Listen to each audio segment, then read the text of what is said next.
সুন্দর সুন্দর এই থ্রি পিসগুলো মুন পেজ থেকে নিয়েছে দারুণ অফারে, মানে ডিসকাউন্ট অফারে। হ্যালো ভিউয়ার্স, আসসালামু আলাইকুম। তো ভিডিওটা সকাল থেকে শুরু করে দিয়েছি।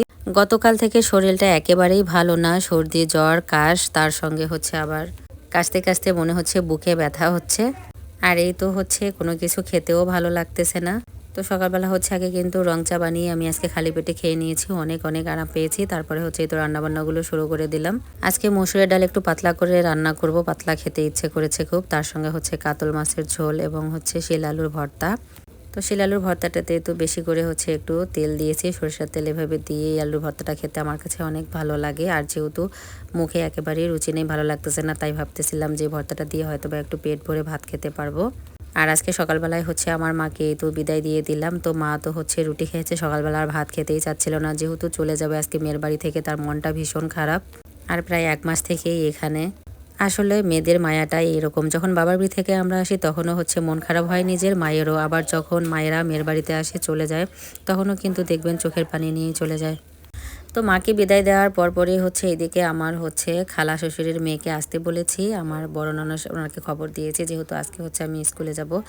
স্কুলে হচ্ছে সমাবেশ আছে, আর তার সঙ্গে হচ্ছে এই তো আমাদের ভাবি অনেক আয়োজন করেছে আজকে আমাদের জন্য। তো স্কুলে হচ্ছে একটু সময় থাকার পরে এই তো আমরা সবাই মিলে চলে গেলাম ভাবির বাসায়, ওখানে দুপুরবেলার হচ্ছে দাওয়াত। তো প্রথমেই গিয়েই হচ্ছে উনি অনেক আইটেমের দেখেন নাস্তা রেডি করে দিয়েছে, নাস্তা খেয়েই তো পেট ভরে গেছে।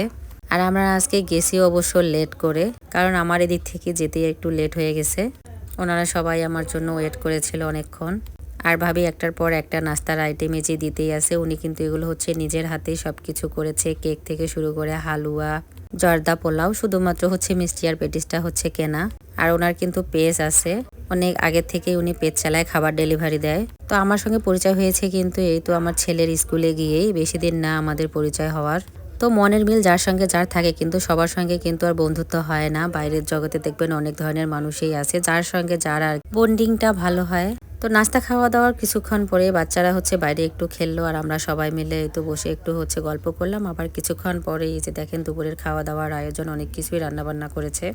আর সবগুলো রান্নায় মাশাআল্লাহ অনেক মজাদার, মুখরোচক হয়েছে। খাওয়া দাওয়ার পরে এই যে দেখেন বাচ্চাদের ডিসিপ্লিন, মোবাইল নিয়ে বসে পড়েছে। এই মোবাইল নিয়েই কিন্তু স্কুলে আলোচনা হয়েছে, মোবাইল বাচ্চাদেরকে বেশি দেয়া যাবে না। আমার তো মনে হয় বাচ্চাদেরকে, বাচ্চাদের মায়েদের মোবাইল বন্ধ করা দরকার, যেহেতু আমিও কিন্তু হচ্ছে ভুক্তভোগী আমার ছেলে মেয়ের কাছ থেকে। আমি তো মোবাইল সরাইতেই পারি না, আর সেখানে কিন্তু আজকে টিচাররা বলেই দিল বাচ্চাদের হাতে একদমই মোবাইল দেওয়া যাবে না। কি আর করার, যাই হোক চিন্তার বিষয়। আর এদিক দিয়ে আসার সময় হচ্ছে তো বিদায় নিলাম আর কি। তো বিদায় নেওয়ার পরেই আমাদের এলাকার রিক্সাওয়ালাকে পেলাম, তো ওনার গাড়িতে উঠলাম। তো আসার পথে হচ্ছে যেহেতু আমার ননাস বাসায় আছে, আমার শাশুড়ি জামা, তো ওনাদের জন্য হচ্ছে একটু ডালপুরি নিয়ে আসলাম। আর এদিক দিয়ে হচ্ছে তো জামাইরাও আসছে, তো সবাই একসঙ্গে নাস্তা করলাম। রাতের ভিডিওটা এ পর্যন্ত, আল্লাহ হাফেজ।